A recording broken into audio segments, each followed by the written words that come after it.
Hi, I'm Brett, the alumni officer at Leeds Trinity University. Recently, I interviewed one of our graduates, Rob Potts, who's been a vice principal before. He's worked in a number of different schools, and he's also written a brilliant book called The Caring Teacher. So I asked Rob to share his top 5 tips for all our final year students about to go off and enter the classroom. Could you come up with sort of 5 of your top tips that you would give them at the minute? I'll do my best. Yeah. I think the first one, before you get anywhere, before we even get to the top tips, is choose carefully. Teaching can be the best job in the world, but it can also be a really difficult job. And much of that depends on the environment you choose. So your first position, the first appointment you take is absolutely crucial. Don't rush into taking a job unless it's absolutely right, because it will make or break you. Yeah. When you're going for an interview, make sure you've done your research. Don't just be blinded by Ofsted reports. Dig a little bit deeper. Try and find out from people who actually work there. If you get to the point where you interview, make sure that you're looking with kind of inquisitive eyes. Don't just look at the things that they're directing your attention to. If you get the opportunity, obviously supervised, to wander and look at things that aren't part of the schedule, so have a look at that. Lift up the rug. Have a look behind the settee. The other thing to do as well at interview, you can go into that competitive mode where you really want to win the interview, and it's important that you don't let that blind you, because that first appointment is so crucial. An interview is a two-way process. They're deciding whether they want you to work in their school, but it's equally important that you're deciding, is this the type of school you want to work in? Is this the kind of head teacher who you can work alongside, whose values are aligned with yours? So make sure you pick the right school, because I'm quite convinced that a lot of those people who do fall by the wayside quite quickly are people who just made the wrong choice. I suppose the obvious one, I've written a book called The Caring Teacher, and I do honestly believe it's really core to my values. Care has to start at the absolute centre of everything you do. Whatever you do, it has to start from care. Whatever decisions you take have to be with the student's best interests at mind. Data is a really important tool. It can really help us. It can really guide the way that we get the best out of children. It can really guide the way that we plan our lessons, plan our interventions, plan the support for children. But it's important that you recognise those children as individuals, and it's important that you've got that care, you've got that empathy, you're interested in them as a whole person. There might be someone in your class who's really troublesome, who perhaps drives you up the wall, but it's really important that you care about them. It's really important that you hopefully find out why, what are the triggers behind that behaviour. There might well be a story.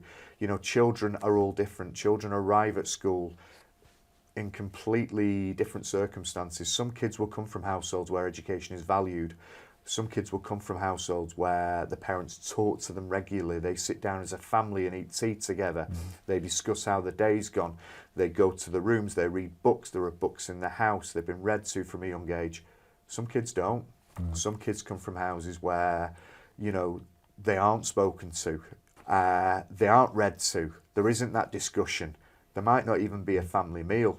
There'll be kids who arrive in your classroom who haven't even had breakfast that morning. They'll have had to get themselves up in the morning. There's not someone there to pack the bag. There's not someone there to make the uniforms clean, make sure the uniform's clean. There's not someone there to make sure they brought the pencil case. So I think that empathy is really important. And I think sometimes as teachers we forget that. And we can jump on kids sometimes. Where's your pen? Why's your shirt not tucked in?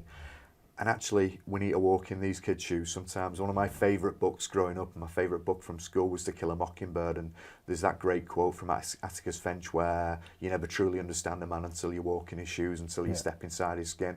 That's never more important than in the classroom.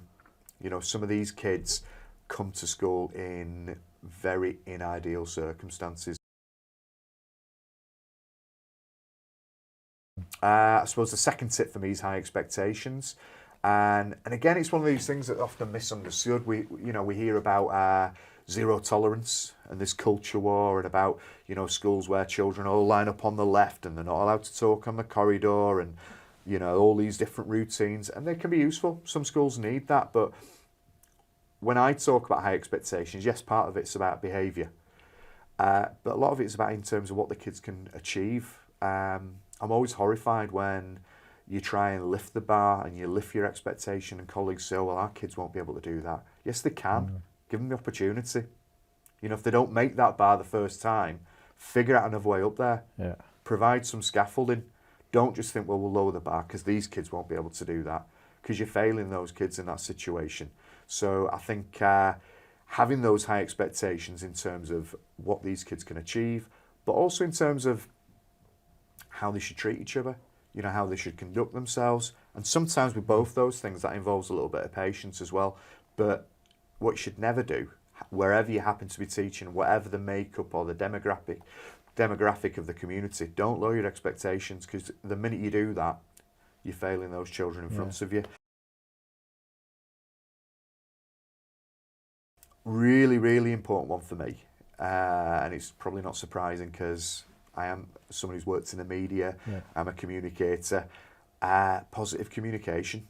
I think it's something we often overlook as teachers. And we have this terrible habit where we only ring home, we only contact parents when the wheels have fallen off, when things have gone wrong. And then we're really surprised, oh, well, that parent, she's going to be shirty. We're really surprised when these parents are defensive, and where these parents will make excuses, and when parents become argumentative. A lot of the parents we deal with will have had incredibly negative experience with education. There'll be a lack of trust in education. There'll be a lack of trust in authority figures in general. If the first time you pick up the phone is to say, your Declan's been in trouble today, you're going to get a defensive reaction. So one of the first pieces of advice I always give to colleagues, and it's something when I've been in a leadership role, I've always insisted on it, make sure that first communication is positive. You know, ring up at the start of term. It takes time, and we're busy. You know, we've never been more busy as teachers, particularly with COVID. But find the time, invest the time, because that first conversation where you ring up and, you know, hello, Mrs. Arnold, I'm Brett's English teacher. I just thought I'd ring and introduce myself, or even if it's an email, is really important. But the other thing is, again, one of these little expressions I like to use, send a postcard when the sun's shining. Don't wait until it's raining. So the minute you've got an opportunity to catch a child being good when they're doing something good, that's when you pick up the phone. I just wanted to ring you. And often the parent will be a panic reaction. Oh, what have they done now? Oh, nothing like that. I'm just really pleased how hard they've been working. I'm really pleased with, you know, the work they produced this week. I'm really pleased with their attitude. You invest that time, and then suddenly you're not just signalling to the child, because they'll value that. You're signalling to the parent, you're someone who cares, you're interested in the child's well-being, you're on their child's side, you want to build a partnership. And then when those occasions come, when the roof's leaking and it's raining, when you have to make that phone call and things aren't going so well, you tend to have a much more receptive audience, and you don't tend to get, oh, that Mr. Potts is always picking on our Brett, because they know actually you've taken the time and you value their child and you want the best from their child and you're fair. So I think finding that time, as hard as it is to make those initial contacts and to make that positive communication and build that partnership, it will pay you back tenfold further down the line. And again, just linking on with the theme of communication, this one's so important. Choose your words really carefully. I touched upon this before, but we can sometimes forget as teachers just how transformative the words we choose are. You know, kids remember the things we say. Kids are really impacted and they hold on to the things we say. We are role models, and sometimes a throwaway remark we can make can absolutely stick with a child for good or for bad. I talk a lot in the book about worms, this idea that the things we say, they can act like a worm, like a parasite. You know, it's instantly forgotten when you've said it, but it sticks in the child and it grows bigger and it becomes a self-fulfilling prophecy.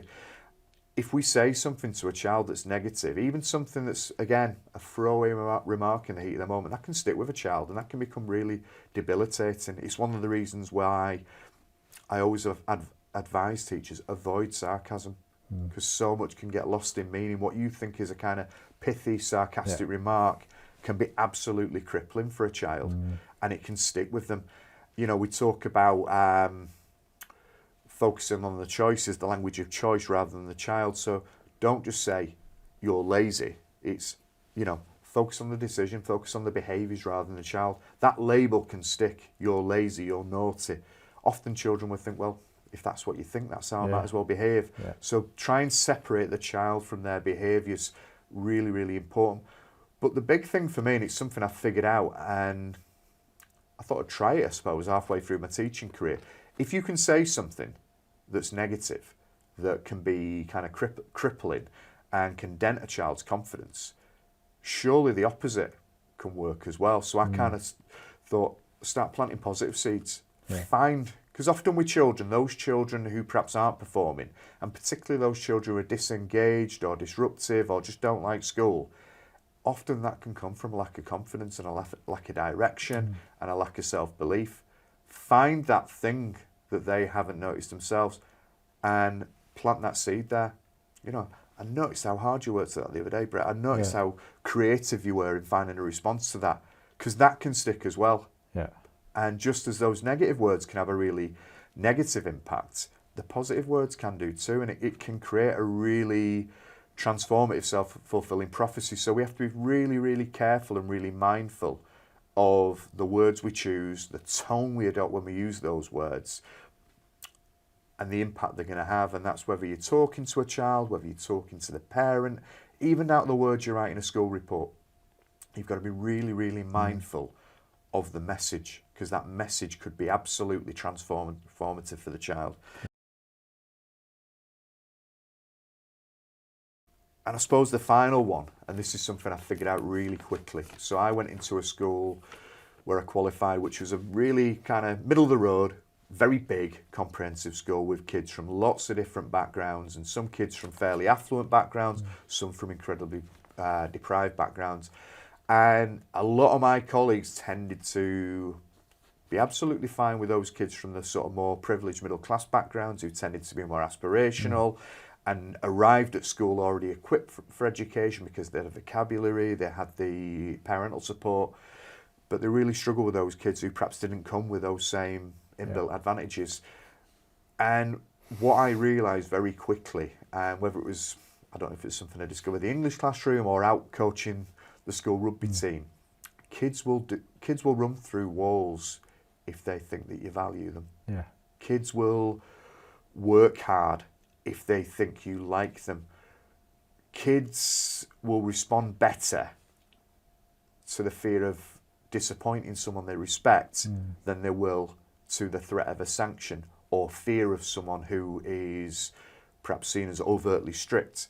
So the big thing for me was just finding something to like in everybody. Even that child who perhaps it can be quite difficult to find something to like, find something to like, because often those kids, as I say, who are the most disengaged and can be the most difficult to build relationships with, it comes from a severe lack of self-esteem. Yeah.